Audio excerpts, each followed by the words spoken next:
ঘটনা কি গাছের আমার গাছের নাইকেল আজকে নাইকেল বারো গাছ না গাছ উঠতে পারে গাছ উঠতে পারে নাইকেল করতে আমার পাতে ডাকতে নেই।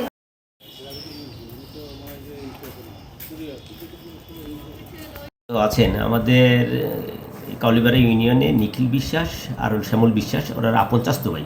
তাদের পারিবারিক এই জমি সীমানা নিয়ে দীর্ঘদিন ধরে বিরোধ। এই বিরোধকে কেন্দ্র করে আজকে এই ভিকটিম যে শ্যামল বিশ্বাস, উনি নারিকেল গাছে নারিকেল পাড়তে উঠেছিল।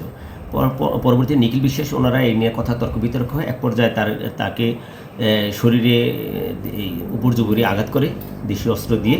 পরে সে গুরুতর আহত হয়ে যায়। তাকে আমাদের ভাঙ্গা উপজেলা স্বাস্থ্য কমপ্লেক্সে আনলে চিকিৎসারত অবস্থায় সে মৃত্যুবরণ করে। এই সংক্রান্তে আমাদের সংবাদ দিলে আমরা তাৎক্ষণিক ঘটনাস্থলে যাই এবং কি হসপিটালে যাই। ভিকটিমকে আমরা দেখি, তার সুরতাল রিপোর্ট প্রস্তুত করি, পরবর্তী আমরা পোস্টমর্টমের জন্য প্রেরণ করি। ভিকটিম পরিবার যদি কোনো অভিযোগ দায়ের করে তা আমরা পরবর্তী আইনগত ব্যবস্থা গ্রহণ করব।